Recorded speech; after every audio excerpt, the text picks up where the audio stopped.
Sekiro Shadows Die Twice follows the story of the wolf, a shinobi of few words, bound to protect the Divine Lord from harm.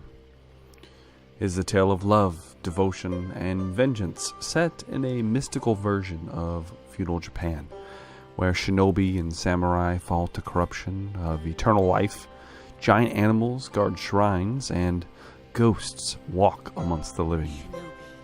All of this unfolds in a classic Japanese style of storytelling, complete with betrayal, honor, and of course, large amounts of blood and death.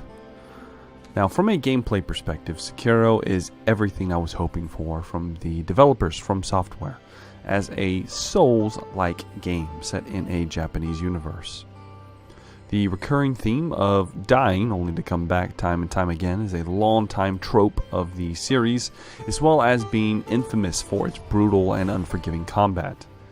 I'm pleased to say that Sekiro has both of these concepts in spades.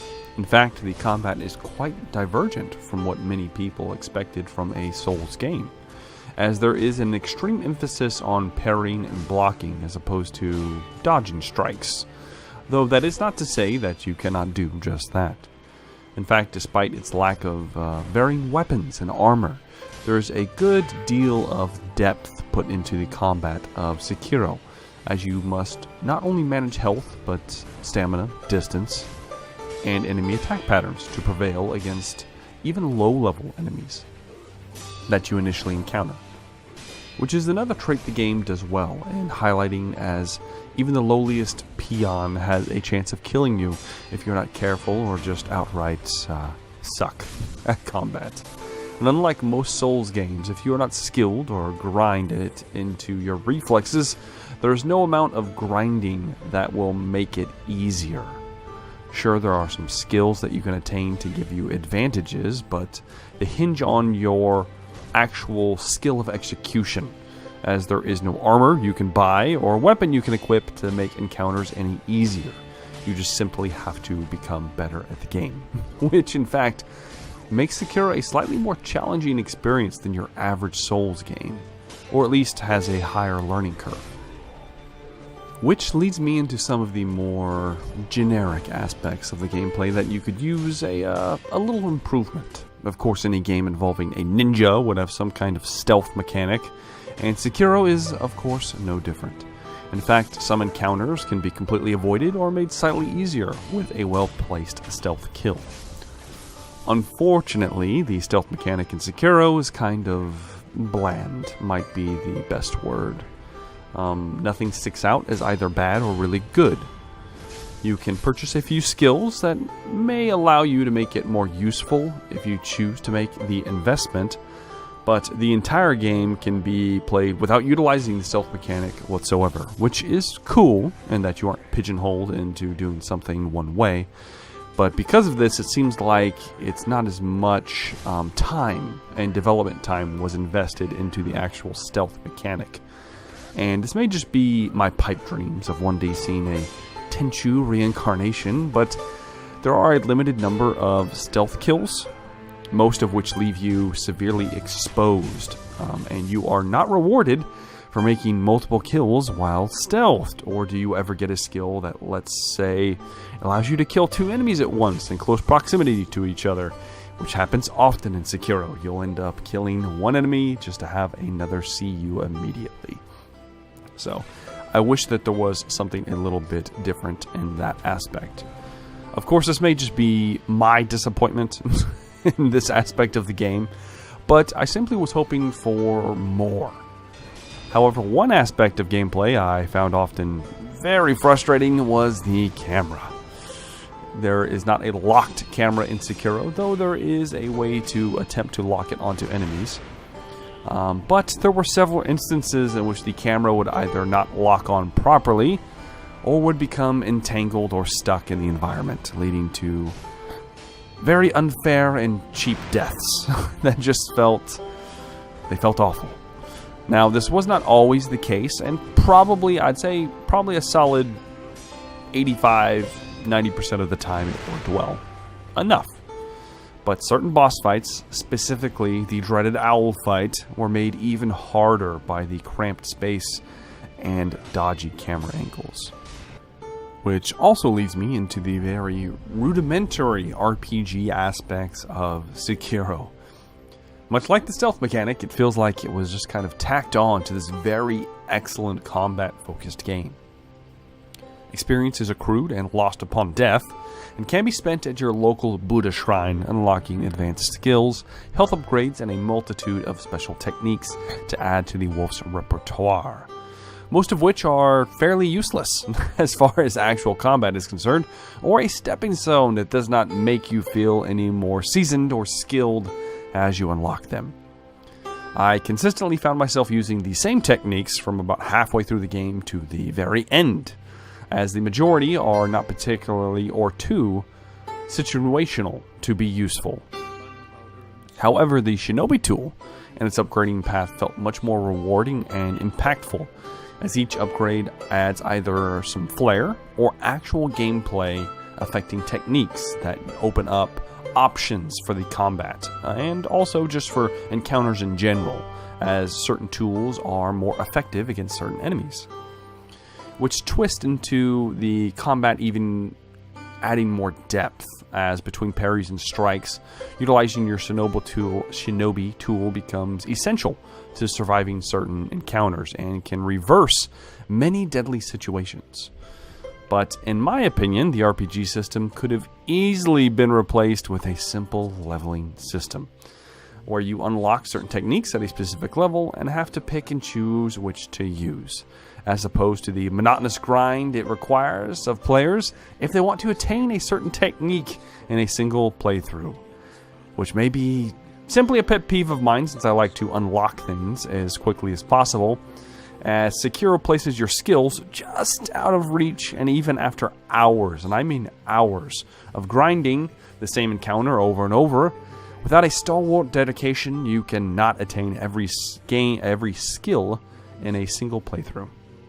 In fact, there's almost an emphasis on continuing your game in a New Game Plus for this very reason, though of course they do strip some of these skills you will attain as story progression happens. I feel like I'm starting to kind of beat down on the game, and I don't want to do that, so let's circle back around to something perhaps a little more positive. Let's delve into the actual graphics and game engine of Sekiro. I personally played this game on a standard PS4, and therefore I cannot attest to how it performs on other devices, but Sekiro ran and looks very beautiful. It has a smooth frame rate with limited stutter, despite some of the best flame effects and interesting backdrops and level design I have seen in many games lately. Though that does not mean it is perfect, as especially in settings with large numbers of enemies, there can be a slight drop in frame rate, but it usually rights itself quickly and very seldomly ever affects any gameplay, which is high praise, as the load times in Sekiro are virtually seamless, outside of dying or teleporting to a previously explored Buddha statue, which is a very high selling point for a game where you will die often and brutally in order to garner that coveted experience and hone your skills. If your load times were longer, I honestly may have given Sekiro a much worse review, as I spent a good deal of time dying, slaying, dying, and dying some more, learning patterns, and as the kids say, getting good at the game mechanics. However, when it comes to visuals, Sekiro's art direction, level design, and boss encounters are phenomenal. I can pick out several boss encounters alone that were made all the more cinematic by the amazing setting unique to this feudal Japan. Everything from fighting a disgraced samurai in a tower overlooking a castle, to slaying a rival in a burning Buddhist temple, to challenging a dragon in the sky. The setting and detail put into these environments is impressive, and instantly relates a tone or theme to the following encounter. It in fact creates a very, like I said, movie quality to combat without utilizing a cutscene. Something that many games outright just fail or fall drastically short of while balancing gameplay versus story. And all of this is further heightened by the moody, almost nostalgic tones and melodies of Sekiro's soundtrack. Everything from the exaggerated clangs of sword clashing to the woodwinds and flute tones of the Far East are executed at perfect times and bring beautiful and creative yet deadly world of Sekiro to life. And you can just feel yourself being immersed through the art style and direction alone. Sadly, I cannot necessarily give the exact same high praise to the story of Sekiro, though I will say that there has been more of an effort on the part of FromSoft, the team, to make the story more coherent and engaging than previous Souls titles. For one, your character has a voice, and with a voice comes motivation, personality, goals. Though in this case, not much of a personality, as the gruff voice of the wolf, while aesthetically pleasing, is rather unemotional and sometimes a little over the top in its gravitas. However, I do still believe this was a step in the right direction from a storytelling point, as the previous voiceless heroes of the past titles comes with a kind of detachment to events that are taking place. And it is nice to see input from our character over deeds completed and decisions made. And of course, simply being able to talk to an NPC and discuss their story. This does take away some of the mystery of the previous titles, where every little detail in the line an NPC made was considered gold, and half the fun of playing was figuring out the NPC's role that they had in the very convoluted story that is a typical Souls game. Though it is not one of those, and despite perhaps losing direction a few times, enough hints and outright tasks are given to always keep you on course. There's always a direction that the story is flowing, and for the most part, it's easy to figure out or go back to and find out exactly what you should be doing, as opposed to the previous iterations of Dark Souls and, of course, Bloodborne, where if you forgot what you were doing, you might as well either find a guide or hopefully you'll stumble upon something. That's about all you could do, because there wasn't much hand-holding, as I will put it. Though I will not say Sekiro does not hold your hand by any means, but it does give you a more of an outline than most from software games. Let's put it like that. Beyond character development, Sekiro tells a classic Japanese tale of challenging fate and doing so with honor and duty. And it does not diverge from this path throughout its entire around 20-hour playtime. That is, my first playthrough was about that. So I would assume that would be close to the average playthrough time. And it is engaging. It is interesting.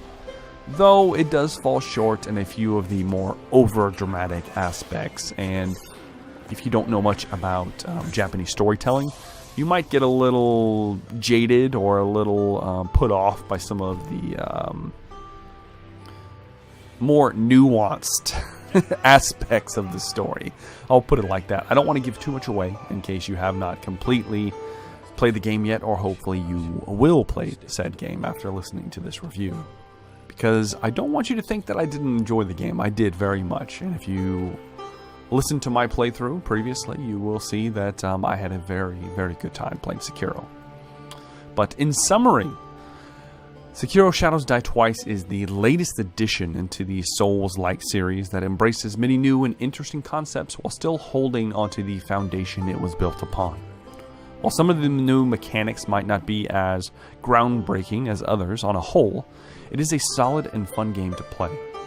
The feudal Japan setting is a breath of fresh air, and the stunning visuals and excellent soundtrack complement a simple yet entertaining story about honor and duty and the temptations of manipulating fate. The very dynamic and cinematic combat is by far its most notable selling point, and in my experience makes all the time I spent reviewing this game well worth it, as it delivers that sense of achievement after defeating a boss or enemy that has slain you countless times, and knowing that you have become skilled enough to do so, which is something that FromSoft has been doing for years now and are truly the masters of making you feel a sense of accomplishment from just playing a video game. That is something that you will be able to hold on for as long as you will. Now, if I had to give Sekiro a score, I would give it an 8 out of 10, as it is an engaging and fun experience, but it falls just a smidge short, just a little short in some of its aspects. But of course, this is only my opinion, and I would very much like to know your opinion. Was my score too low? Was it too high? Go ahead and leave me your thoughts in the comment section, and do make sure to like and subscribe if you have enjoyed this and would possibly want to see more reviews in the near or distant future. I thoroughly enjoyed Sekiro. Do make sure, if you haven't seen already, I have a full playthrough of the game from start to finish, and I would love to share that with you guys. Thank you very much for watching. I have been Jumbo Thick, and I look forward to seeing you guys in my next video. Have a good day.